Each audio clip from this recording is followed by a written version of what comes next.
Plus qu'un film sorti en 2009 et réalisé par Zack Snyder, Watchmen c'est aussi une série de comics sortie entre 1986 et 1987. À l'époque on retrouvait en artiste Dave Gibbons au dessin et le grand Alan Moore au scénario.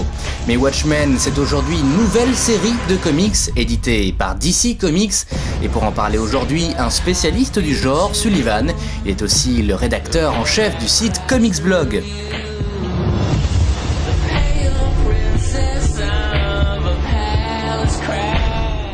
Sullivan, bonjour. Bonjour.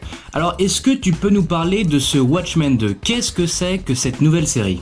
Alors, qu'est-ce que c'est que Watchmen 2 ? Alors, Watchmen 2, c'est avant tout un nom de code, en fait, qui a été donné au projet qui s'appelle Depuis ce matin, Before Watchmen. Donc, c'est un préquel à Watchmen d'Alan Moore et Dave Gibbons. En fait, c'est pas du tout sur le même modèle que la maxi-série des deux Britanniques sortis dans les années 80, puisque là, on va avoir 6 mini-séries, si je dis pas de bêtises. C'est un petit peu du All-Star Comics, puisque ça va être que des équipes vachement réputées. On a quand même des noms comme Joe Michael Straczynski, on a Brian Azzarello qui est très très fort aussi, Darwyn Cooke, J.D. Jones, Amanda Conner qui est un petit peu plus surprenante, qui va amener un côté mignon au personnage du Spectre Soyeux, et d'autres encore, voilà, donc 6 mini-séries, chacune sur les personnages qui composent le Watchmen original, et qui en 2012, du coup 25 ans après le chef-d'œuvre d'Alan Moore, va venir nous raconter ce qui s'est passé avant Watchmen. Alors c'est vrai qu'à l'époque, le concept c'était de sortir un numéro par mois. Est-ce que tu sais comment DC prévoit justement de proposer ces numéros au public ?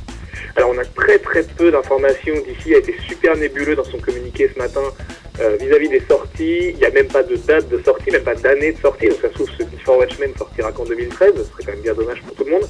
Mais ce qu'on sait pour l'instant, c'est qu'il y aurait un numéro par semaine. Alors ce qu'on en déduit, c'est que un numéro par semaine veut dire que par exemple une semaine, admettons la première semaine de février, on aura Dr Manhattan, la deuxième on aura le Spectre Soyeux, la troisième on aura Nightfall, la quatrième Minutemen, la cinquième Rorschach, la sixième, j'ai oublié le nom du personnage qui me manque, mais voilà. En gros, chaque série paraîtra tous les 1 mois et demi, ce qui laisse le temps aux créateurs, ça leur laisse 2 semaines de plus qu'avec une parution normale pour peaufiner leurs œuvres. Alors, un point fort de la première série des années 80, c'était le duo Gibbons et Alan Moore. Cette année, enfin sur cette nouvelle série en tout cas, il y aura beaucoup d'autres artistes. Qu'est-ce que tu penses justement de ces noms ? Est-ce qu'à ton avis, ce sont des bons choix de la part de DC Comics ? Eh ben, moi le premier, j'ai testé quand il y a eu les premières rumeurs de Watchmen 2, qu'on a dit un préquel ou un sequel, on savait pas trop, on était perdu, c'était très très très nébuleux. Quand on a annoncé Joe et Andy Kubert, j'étais déjà un petit peu rassuré. Quand Darwyn Cooke et J.D. Jones se sont rapprochés du projet, j'étais d'autant plus rassuré. Mais aujourd'hui, de voir un talent comme Straczynski ou de voir Azzarello s'approprier les personnages, et c'était le comédien qui me manquait tout à l'heure, ça rassure. Et finalement, moi le premier qui était très très très frileux à l'annonce de ça, quand j'ai vu les noms ce matin, ce que j'ai vu c'était que c'était quasiment les plus grands artistes de l'industrie qui avaient touché aux plus grands comic books de tous les temps.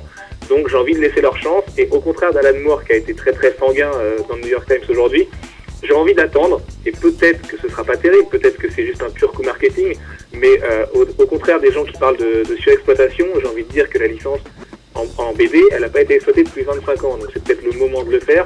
Ce qui tombe mal, c'est que ça tombe après un film qui a beaucoup divisé, qui était très hollywoodien, donc les gens ont peur de ça. Maintenant, il y a quand même Len Wein qui était l'éditeur d'Alan Moore à l'époque. Je pense pas que ces mecs-là peuvent se permettre de faire un truc qui va être comme Zack Snyder, plein de scènes d'action, plein de ralentis et de trucs, tu vois ce que je veux dire, de choses hyper mainstream. Je pense qu'on va rester quand même vraiment dans un respect de l'œuvre originale. Tous les gens qui écrivent sont des fans dingues d'Alan Moore. Donc a priori, il n'y a pas trop à s'en faire et il faudra le prendre comme un gros bonbon qui arrivera l'année prochaine. Tu parlais justement de Zack Snyder, on sait que Hollywood est assez friand malgré quelques échecs des adaptations de comics. Est-ce que toi, en tant que fan de comic book, mais aussi en tant que cinéphile, tu aimerais voir ces nouvelles séries adaptées, que ce soit à l'écran, au cinéma, ou bien même pourquoi pas en tant que série télé ? Et là aussi, je vais un petit peu à l'encontre de beaucoup de lecteurs de comics, puisque moi, le film de Snyder, j'ai trouvé qu'il s'en sortait très bien. Le projet était on ne peut plus casse-gueule, et de mettre un minet que les gens aiment bien taxer de publiciste un petit peu raté et frustré, et plein de gimmicks hollywoodiens là-dessus, c'était très risqué. Maintenant, moi, le film, je l'ai trouvé plutôt correct. Je trouvais qu'il adaptait la BD dans son premier sens de lecture. Voilà, c'était très premier degré, mais à la limite, c'était un bon divertissement. La version longue est vraiment très bien, d'ailleurs. Du coup, si la qualité en BD permet d'adapter ça au cinéma, avec aussi de la qualité au cinéma, pourquoi pas ? C'est vrai que ça fait ce serait un petit peu dommage de voir ça comme des comme des fournisseurs de 6 films, parce qu'il y a 6 mini-séries, et de se dire qu'après Warner va récupérer le bébé et en faire 6 spin-offs au cinéma, quoi. Je pense pas que ça se passera comme ça si ça devait se passer. Je pense que les films seront groupés en un seul, réécrits, réarrangés, au contraire du coup de l'œuvre originale. Mais pourquoi pas, si la qualité est là, pourquoi pas. Sullivan, merci et à très bientôt. Merci à toi, Andy.